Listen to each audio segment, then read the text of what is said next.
Hello, you're on the Ruslan Belov channel, and this is the daily analysis of the Ukrainian front of hostilities. Trump and Zelensky met yesterday. Trump said that Russia is collapsing altogether, the economy is in ruins, and that Ukraine is on the verge of victory.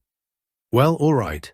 Anyway, the battles continue, and we keep studying the situation at the front.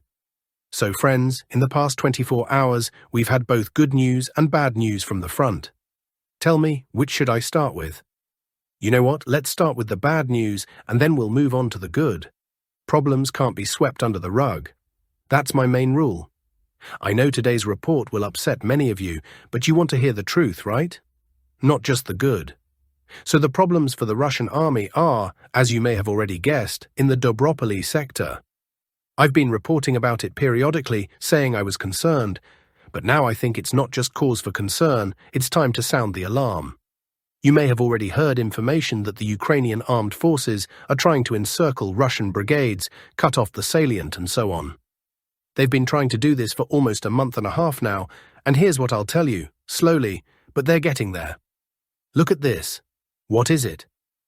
I'll tell you. The armed forces of Ukraine managed to launch a counterattack, and it turned out successful. See this yellow highlight on the map? That's the Ukrainian advance. They're already in Novotoroetskoye. That means Russian troops lost Boykovka. The AFU recaptured it.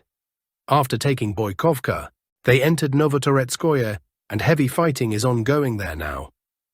What's the depth of the Ukrainian advance? Let's measure it. 6.5 kilometers.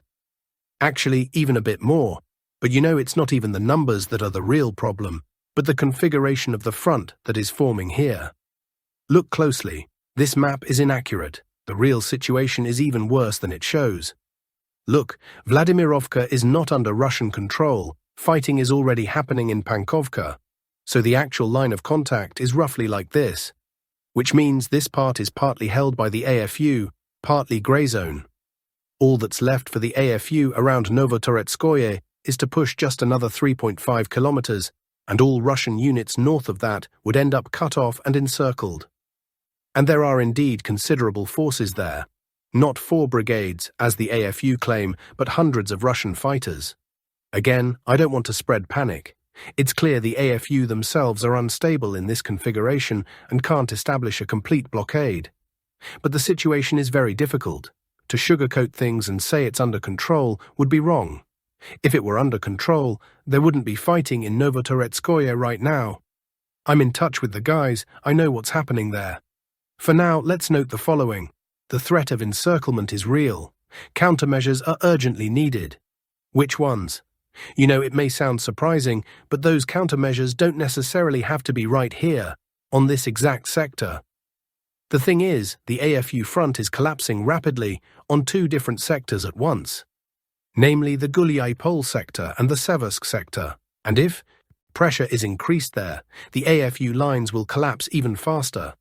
Then they'll be forced to pull troops away from Dobropillya to put out the fire there. Or, if they don't, they'll lose even more. For example, I know for sure that Russian forces have already entered Novaya Grigorievka, that's 1. And they've come right up to Novonikolaevka, that's 2. And if the Uspanovka defensive line, which runs along the river, collapses, then Gulyaipol will be lost in the near future. And you know, if the AFU manage to retake the whole Dobropillya salient, and that's 5 villages, Kucherov Yar, Rubezhnoye, Nikanorovka, Mayak and Pankovka, but at the same time lose Gulyaipol or Seversk, maybe even both, then the trade-off will strongly favor Russia. And Seversk is already on the verge of being encircled. Look at this situation. Russian troops from the south advanced almost 5 kilometers and took Perizhnoye, plus they reached the outskirts of Kuzminovka and Fedorovka. Locals told me 2 days ago that Fedorovka was already under Russian control. Thanks to this southern push, less than 5 kilometers now separate Russian forces from Seversk. So basically, only Zvanovka remains in the way, and once it's taken, the southern outskirts of Seversk will be reached. But that's not all. There was also an advance from the north. Russian units broke through more than 3 kilometers and reached mine number 6. Not only reached it, but captured it. And that was a major stronghold in Seversk's northern defenses. Mines are always used as fortified strongpoints, and now it's in Russian hands. And from there, it's only 2 kilometers to the city. So what do we have? From the north, 2 kilometers to the city. From the east, only 700 meters. From the south, 4.5 kilometers. Seversk is in a semicircle. If Russian forces advance to Dronovka, seize it, and then cut the main supply road, that will be the end. A full encirclement. Yes, one more road will remain, but with Russian advances in the south, it's already practically useless. So disaster has come to the AFU from where they least expected. For a long time, the Seversk front was considered quiet, and now they urgently need to find reinforcements. But from where? Only from Dobropillya, where they've concentrated massive forces to cut off that salient. We'll see if they keep pressing there, or move some troops here to extinguish this fire. If they don't, well, I won't predict anything, but you can see the map yourselves. The loss of Seversk is now a very real prospect. Friends, a small request before we continue.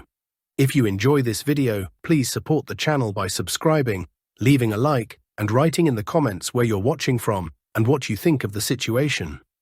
And now, let's go on. What else is happening at the front? There was some progress in the Dnepropetrovsk region. Fighters of the Vostok Group managed to cross the Volchya River and enter the Dnepropetrovsk region in an area they hadn't entered before. That's here, the village of Ivanovka. As you can see, it's quite large, stretching over 7 kilometers along the river. Fighting there won't be easy simply because of its size, but the fact that Russian forces advanced 500 meters into the residential area and secured a foothold is already a good result. And actually, this direction isn't even towards Novopavlovka, but towards Mezhevaya. In general, the Vostok Group continues to impress with its effectiveness. We'll be closely monitoring developments in this sector. Now let's look at the rear part of the Zaporizhzhia front, namely the settlement of Stepnogorsk. Here, the Russian army has made good progress. Ukrainian sources report that Russian forces are already trying to advance into the northern part of the settlement, and currently about 30% of Stepnogorsk is under Russian control. For the Russian army, it's important to capture the high-rise buildings in the settlement center. Once those are taken, the fate of Stepnogorsk will be sealed. It will take some more time for Russian forces to fully turn the situation in their favor. The AFU will fight hard for this settlement, because after it there are vast fields with almost no settlements for 10 kilometers to the north. I think the fighting here will last several more weeks, and the AFU will likely keep throwing in reinforcements. After losing Stepnogorsk, the Russian army could move within 15 kilometers of the million-strong city of Zaporizhzhia. The city is huge, mostly located on this side of the Dnipro. The AFU still have enough strength to keep Russian troops away from the city, but with each passing month, they seem to have fewer and fewer motivated soldiers. It's quite possible that in 2026, the Russian army will reach Zaporizhzhia, at least surrounding it from the south to start with. That's still a distant prospect, though, so let's not rush events. Now let's move to another sector, the Kupiansk sector. The Zapad grouping controls 5,667 out of 8,667 buildings in Kupiansk, according to the Ministry of Defense. At present, Russian forces have blocked a large AFU grouping from the north and west, placing it in a semicircle. Up to 700 Ukrainian troops are trapped. Over the past month, the AFU in Kupiansk lost 1,800 servicemen, 36 tanks and IFVs, several MLRS systems, as well as 137 field artillery pieces and mortars. Control over Kupiansk will allow further offensives deeper into Kharkiv region, including toward Izium and Chuguyev. Once Kupiansk is taken, a direct route to Volchansk from the south will open, linking up with advancing Zapad forces from the north. Capturing Kupiansk will also open the way toward the Slovyansk-Kramatorsk agglomeration. Last night, the Russian armed forces launched group strikes, hitting a temporary deployment point of the AFU and foreign mercenaries, as well as the Shkolny airfield in the Odessa region. In Zaporizhzhia, strikes hit the Motor Sich plant and the Ivchenko Progress Design Bureau. The bureau specializes in the design, production and testing of gas turbine engines for aviation and industrial use. NATO will not shoot down every aircraft that violates its airspace, said Rutte. Such decisions will be made in real time, based on intelligence about the threat posed by the specific aircraft, clarified the Secretary-General of the organization. He also noted that NATO did not see any direct threat from the Russian fighter jets that allegedly entered Estonian airspace. Of course, we are ready to act decisively to deter potential violators, but we always assess the situation. The Secretary-General emphasized Donald Trump essentially refused to toughen sanctions against Moscow if Europe continues buying Russian gas. The United States is ready to impose heavy tariffs on Russia, but for them to be effective, Europe must join in, he said. They are buying oil and gas from Russia. Today we will discuss this with the European countries that are present here, Trump added. Once again, he said that he expected to end the Ukrainian conflict quickly. Trump called India and China the main sponsors of the conflict in Ukraine because of their purchases of Russian oil.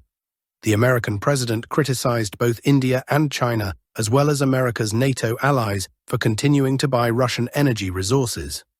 China and India are the main sponsors of the ongoing war because they keep purchasing Russian oil.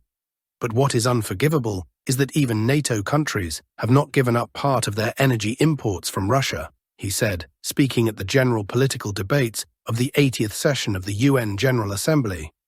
By the way, Budapest declared that it will not stop buying oil and gas from Russia, despite Trump's call for EU and NATO states to stop financing the Kremlin.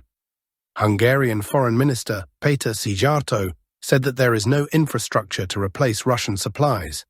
US Secretary of State Rubio also made a number of statements. The United States does not intend to introduce new sanctions against Russia as long as Europe continues to buy its oil and gas. Ukraine should agree to arrangements to end the war. In this case, the White House shifts the blame for prolonging the war onto the unyielding Zelensky. Trump's message is clear: if you want to fight Russia, do it without me. Globalists are striking at both Israel and Trump.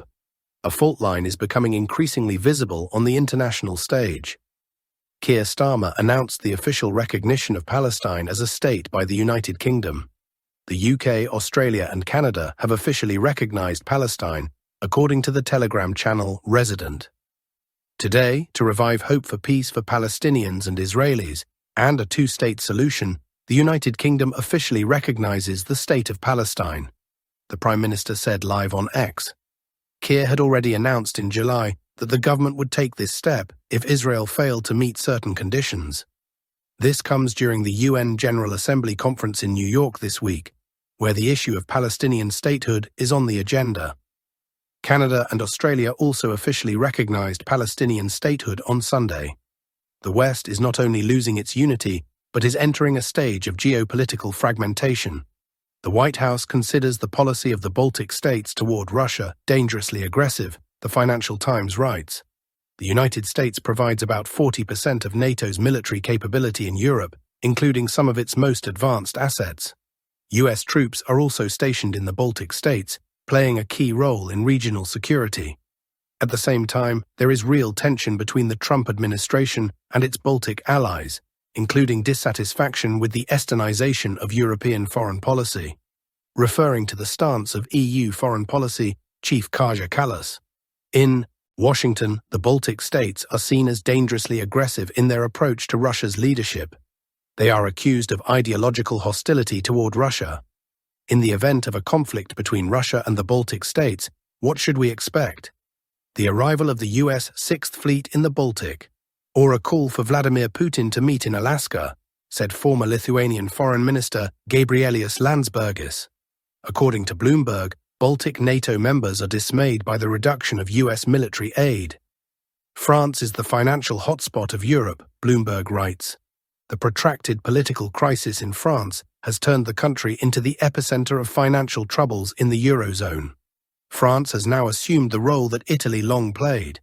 The reasons for concern are obvious: instability after last year's snap elections, failure to meet budget deficit targets, and the lack of a clear plan to restore public finances. Parliament is split into irreconcilable factions. In less than 2 years, France has already had 5 prime ministers. France's chronic financial instability is highlighted by the cyclically adjusted balance, reflecting the structural problems of its economy.